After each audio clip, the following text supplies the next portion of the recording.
Hi guys, welcome to I dream. నేను మీ చాణక్య. మరి summer వచ్చిందంటే మనకు కావాల్సింది ఖచ్చితంగా మరి చిల్డ్ వాటర్, మరి చల్లటి నీళ్లు తీసుకోవడం వల్ల అది మన ఆరోగ్యానికి మంచిదా లేకపోతే చెడా? దీని గురించి మనతో పాటు మాట్లాడడానికి ప్రముఖ న్యూరో సర్జన్ మరి డాక్టర్ రంగనాథన్ గారు ఇప్పుడు మనతో పాటున్నారు. మరి సార్ని అడిగి తెలుసుకుందాం. Hi sir. సార్, వేసవి కాలం వచ్చిందంటే మనకు కావాల్సింది చిల్డ్ వాటర్. అవి లేకపోతే మనకు ఏదో నీళ్ళు తాగినంత ఫీలింగ్ అనేది కూడా అనిపించదు. మరి ఈ చిల్డ్ వాటర్ కానీ చల్లటి నీళ్లు తీసుకోవడం వల్ల మన ఆరోగ్యానికి మంచిదా లేకపోతే ఏమైనా ప్రభావాలు ఏమైనా చూపిస్తుందా? గత 3-4 రోజుల నుంచి తెలంగాణ రాష్ట్రం అంతటా కూడా ఈ ఐఎండి అంటాం, మెట్రాలజీ డిపార్ట్మెంట్ అంటే వాతావరణ పరిశోధన సంస్థ, ఒక అలర్ట్ ఇచ్చారు. Orange alert. ఆరెంజ్ అలర్ట్ ఎప్పుడు చెప్తారంటే 45 వరకు టెంపరేచర్ పెరిగిపోతుంది, జాగ్రత్తగా ఉండండి అని చెప్పేది. ఆదిలాబాదు ఇలాంటి ప్రాంతాలన్నింటిలో కూడా ఆరెంజ్ అలర్ట్ ప్రాబ్లం. హైదరాబాద్లో 40 వరకు పెరగొచ్చు వచ్చారు కొన్ని రోజుల్లో. అంటే వేసవి మొదలైంది, ఎందుకంటే చలివేంద్రాలు రోడ్డు మీద కనబడ్డాయిగా. సో ఇవన్నీ సమయంలో ఉంటే తీసుకునేది చల్లని నీరు. ఒక ఇంట్రెస్టింగ్ స్టార్టింగ్లో చెప్తాను. చల్లనీరు అందరికీ ఇంట్రెస్టింగ్గా రుచికరంగా ఎందుకు ఉంటుంది తెలుసా? ఎందుకంటే చల్లనీరు తీసుకుంటే నాలుక మీద ఉండే టేస్ట్ బడ్స్ నంబైపోతాయట. ఓకే, వాటికి టేస్ట్ తెలియదండి. దానివల్ల కొన్ని ఇబ్బందులు కూడా ఉన్నాయి. ఏదైతే ఉందో నీటిలో ఉండేటువంటి ఇంప్యూరిటీస్ కానీ ఏవి తెలవదు ఆ నమ్నెస్ వల్ల. ఓకే, అందువల్లే తెలియకుండానే చల్లటి నీళ్ళు తీసుకోవడం జరుగుతూ ఉంటుంది. ఈ చల్లటి నీళ్ళ వల్ల ఇప్పుడు మాటకు మనం ఇంగ నుంచి ఏ అవయవాల మీద దాని ప్రభావం ఉంటుందంటే, తీసుకున్న నోట్లో ఉండే గొంతుకులో కానీ పళ్ళలో జిమ్మని అంటుంది. ఆ తర్వాత మనకి ఎందుకంటే ఊపిరితిత్తుల లోపలికి కానీ, జీర్ణాశయం, పొట్టలో కానీ, అన్నిటికంటే నేను న్యూరో సర్జన్గా నరాలు, బ్రెయిన్ మీద కానీ, ఇలాగా. అదే కాకుండా ఇమ్యూనో సిస్టమ్, ఏది రోగ నిరోధక వ్యవస్థ మీద కూడా దీని ప్రభావం ఉంది అని చెప్తారు. ముందు ఎప్పుడు కూడా మంచి చెప్పుకుంటేనే కరెక్ట్. మంచి గురించి 2 మాటలు చెప్పుకుందాం. నిజానికి ఏమిటంటే బ్రెయిన్ మీద ఎలాంటి ఎఫెక్ట్ ఉంటుందంటే, ఈ చల్లనీరు తాగితే అడ్రినలిన్ అని ఒక ద్రావకం తయారవుతుంది. మామూలుగా శరీరం బ్రెయిన్లో ఉంటుంది, అది శరీరం. ఓకే, ఆ అడ్రినలిన్ అన్నది ద్రావకం తయారవడం వల్ల దానివల్ల ఏమవుతుందంటే మనిషి అలర్ట్ అయిపోతాడట, యాక్టివ్ అయిపోతాడు, ఎనర్జీ అవుతాడు. అదే కాకుండా ఇప్పుడు ఈ కొంతవరకు మామూలుగా ఈ వ్యాగస్ నరం ఉంటుంది, దాన్ని పొట్టలోన ఈ అన్నవాహిక ఈసోఫాగస్లో గొంతుకు లోపలికి వెళ్తే స్టిమ్యులేట్ అవుతుంది. దానివలన స్టిమ్యులేట్ అవ్వడం వల్ల వ్యక్తి డల్నెస్, స్ట్రెస్, యాంగ్జైటీ తగ్గిపోతాయట. ఓకే,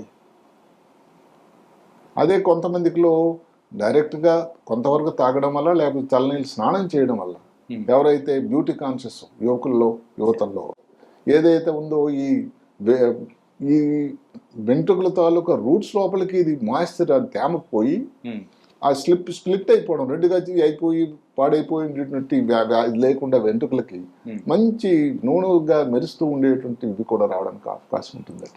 ఓకే, అదే కాకుండా అన్నిటికంటే ముఖ్యమైనది ఏంటంటే హైడ్రేషన్. నేను చెప్పినట్టుగా వ్యవసాయ కాలంలో హైడ్రేషన్ ఎందుకు అని అంటే, బ్రెయిన్కి హైడ్రేషన్ అనేది చాలా చాలా ముఖ్యం. ఒక కారణం ఏదైతే ఉందో ఆల్జిమర్స్ వ్యాధి, మతిమరుపు వ్యాధి, లేకపోతే ఇలాంటివి రావడానికి కారణం ఏదంటే ఓల్డ్ ఏజ్లో పర్టికులర్గా వాళ్ళు ఎక్కువ తీసుకోరు నీరు తెలియకుండానే. ఆ డీహైడ్రేషన్ వల్ల ఇంకా ఇబ్బంది వస్తుందని కూడా ఒక పద్ధతి ఉంది. సో హైడ్రేషన్ వల్ల కూడా బ్రెయిన్ తాలూకా ఉత్తేజంగా ఉండి, యాక్టివ్గా ఉండి, ఇబ్బందులు రాకుండా ఉండడానికి దోహదకారి చేస్తుంది. ఇది ఒకటి. ఇప్పుడు నాన్నకి 2 వైపులు ఉంటుంది కదా కోణం. ఇప్పుడు రెండోది చూసుకున్నట్టయితే ఇబ్బందులు. ఇప్పుడు ఎవరికైతే తలనొప్పి ఉందనుకోండి, మైగ్రేన్ వ్యాధి, అలాంటి వాళ్ళు కానీ ఈ చల్లని నీళ్ళు తీసుకుంటే అదే ద్విగుణీకృతం అవుతుంది. అదే కాకుండా ఇప్పుడు చల్లని నీళ్ళు తీసుకున్నారు, స్పైనల్ కార్డ్లో ఒక ఇది ఉంటుంది, ఏది నరాలు, ఆ నరాలు నంబైపోతాయి చల్లగా. ఓకే, అక్కడ నుంచి సంకేతాలు ఏది బ్రెయిన్కి వెళ్ళి హెడేక్ ఎక్కువ అవుతుంటుంది. ఇందాక చెప్పుకున్నట్టుగా చల్లని నీళ్ళు కానీ పర్టికులర్గా రిపీటెడ్గా కానీ తీసుకునేటట్టయితే, చల్లటి వాతావరణంలో కానీ ఉండేటట్టయితే ఒక పరిస్థితి ఉంది, కోల్డ్ ఫ్రీజ్ అని. అక్కడ ఏమిటంటే ప్రాబ్లము, ఈ శరీరంలో ఉండేటువంటి టెంపరేచర్ని, వేడిని కంట్రోల్ చేసేటువంటి ఒక వ్యవస్థ ఉంది. దాన్ని కోర్, బయట మనం చూసే టెంపరేచర్ వేరు, కోర్ టెంపరేచర్ అంటారు మధ్య భాగంలో, ఇన్సైడ్. ఆ టెంపరేచర్ కానీ ఇప్పుడు ఎక్కడైనా చల్లని ప్రదేశాల్లోకి వెళ్ళారు. నేను ఎప్పుడు నథులా బైపాస్ అని ఎక్కడికి సిక్కిం దగ్గరికి వెళ్తే, మన బార్డర్ సెక్యూరిటీ ఫోర్సు చైనా వాళ్ళతో ఎదురెదురుగా నిలబడి అంత చలి ప్రాంతంలో నిలబడ్డం నిజంగా నాకు చాలా కష్టం అనిపించింది చూస్తే. ఓకే. అలాంటి ఉన్న వాళ్ళకి కూడా ఇలాంటి ప్రాబ్లమ్స్ ఎక్కువ. అలాంటి వాళ్ళు కానీ నీళ్ళు తాగితే ముఖ్యంగా వచ్చేది ఏం తెలియకుండానే ఈ ఫ్రాస్ట్ బైట్ అంటారు. అంటే ఏమిటి, కాలు వేళ్ళు నంబైపోవడం, బ్లూ అయిపోవడం, తెలియకుండా కాలు వేలు డ్యామేజ్ అయిపోవడం, టిష్యూ ట్రెంచ్ ఫుట్ అంటారు. ఇలాంటివి హైపోథెర్మియా అంటే తెలియకుండానే టెంపరేచర్ ఇంకా తగ్గిపోవడం. ఓకే. ఇలాంటి ఇబ్బందులు కూడా వస్తూ ఉంటాయి. అన్నిటికంటే ముఖ్యమైనది దాని గురించి చాలా స్టడీస్ వచ్చింది ఏంటంటే కాగ్నిటివ్ ఫంక్షన్, అంటే బ్రెయిన్ తాలూకా మేధాశక్తి. దాని మీద చల్లటి నీళ్ళు కానీ రోజు కానీ చల్లటి నీళ్ళు తాగినట్టయితే మేధా సంపత్తి ఏదైతే ఉందో, అనాలిసిస్ కానీ, మెమరీ, తర్వాత మంచి చెడు మధ్య డిస్క్రిమినేషను, ఇలాంటివి ఏవి అన్నిటి మీద గుంటు పడుతుందట. దానికి కారణం ఏంటంటే మెదడు లోపల ఈ మధ్యకాలంలో కనుక్కున్నది ఒకటి ఏంటంటే బ్రెయిన్ ఇన్సులిన్ పాత్వే అని ఒకటి ఉంది. ఓకే. ఇన్సులిన్ అనేది పొట్టలో ప్యాంక్రస్లోని కాదు, ఇప్పుడు బ్రెయిన్ ఇన్సులిన్ పాత్వే అని కూడా ఉంటుంది. ఆ పాత్వే అన్నది కూడా దానిలో ఇబ్బంది పడుతుంది. అదే కాకుండా కొన్ని ఈ మెదడు లోపల న్యూరో ట్రాన్స్మిటర్స్ అని ఉంటాయి. అంటే మనం సంతోషంగా ఉండడానికి, యాక్టివ్గా ఉండడానికి రకరకాల కార్యక్రమాలు, గాబా అలాగే గ్లూటామేట్ అని, ఈ రేషియో కూడా మారుతూ ఉంటుంది. అన్నిటికంటే ముఖ్యంగా ఇంకేమిటి, ఈ బ్రెయిన్ లోపల ఏదైతే ఆల్జీమర్స్ వ్యాధి టైంలో మనం ఒకటి చెప్పుకుంటాం ఎమలాయిడ్ బీటా అని. ఈ చల్లటి నీరు తాగడం వల్ల ఎమలాయిడ్ బీటా అన్నది ఏదైతే ఉందో పేరుకుపోవడం అన్నది మెదడు లోపల ఉండే కణాల లోపల తయారవుతుంది. కాబట్టి ముందు ముందు ఈ ఆల్జీమర్స్ వ్యాధి లాంటిది రావడానికి ఆస్కారం ఉంటుంది. అంటే ఉన్నది కూడా ఎక్కువ అయ్యే అవకాశాలు కూడా ఉంటాయి. ఓకే. అందువల్ల ఈ కాగ్నిటివ్ ఫంక్షన్ అనేది డెఫినెట్గా దీనివలన డ్యామేజ్ అవుతుంది, మేధా సంపత్తి అని కూడా ఉంటుంది. ఓకే. అదే కాకుండా ఎవరికైతే మీరు ఆల్రెడీ మీకు ఇమ్యూనో వ్యవస్థ తక్కువలో ఉందనుకోండి, అలాంటి వాళ్ళు కానీ తాగితే ఇంకా ఇమ్యూనో వ్యవస్థ ఇబ్బంది అయిపోతుంది. సరే సార్, మనం ఏదైతే కోల్డ్ ఫ్రీజ్ గురించి అయితే చెప్పుకున్నాం, అలాగా బ్రెయిన్ లోపల ఇప్పుడు ఇదే మరి ఇంకోటి చూసుకోండి, వ్యాగస్ నెర్వ్ స్టిమ్యులేట్ అవ్వడం వల్ల మంచి జరుగుతుంది, దానివల్ల యాంగ్జైటీ తగ్గుతుందని అన్నాం. ఇదే కానీ ఎక్కువ తీసుకునేటట్టయితే, అదే కాకుండా ఇప్పుడు హీట్ ఎగ్జాస్ట్ అని ఒక మాట ఉందండి. అంటే ఇప్పుడు ఆల్రెడీ టెంపరేచర్ చాలా ఉంది, అందులో హీట్లో 3 రకాలు ఉంటాయి: heat cramps, heat exhaustion, heat syncope అని అంటాం. మొదటిది ఇప్పుడు మన క్రికెటర్లు ఆడుతున్నారు, సడన్గా క్రాంప్స్ వచ్చి వాడు రిటర్న్ హట్ అని అంటాం. అవును సార్. వాళ్ళు కొంచెం వాటర్ తాగి కానీ సెటిల్ అయిపోతారు. నెక్స్ట్ వచ్చేది హీట్ ఎగ్జాస్షన్. అంటే ఏమిటి, విపరీతంగా స్వెట్ అయిపోతుంది, సాల్ట్ బయటకు వెళ్ళిపోతుంది, వీక్ అయిపోతారు, నడవలేని పరిస్థితి అవుతుంది, హాస్పిటల్ అడ్మిట్ అయ్యి ఐవి ఫ్లూయిడ్స్ కూడా ఇవ్వాల్సిన అవసరం ఒక్కోసారి పడవచ్చు. ఓకే. అలాంటి అలాంటి వాళ్ళు కానీ ఎక్కువగానే ఈ చల్లనీళ్ళు తాగితే దానివల్ల ఏమవుతుందంట, ఈ వ్యాగస్ నర్వ్ ఎక్కువగా స్టిమ్యులేట్ అయిపోయి పేషెంట్ అన్కాన్షియస్ కూడా అయిపోవచ్చు.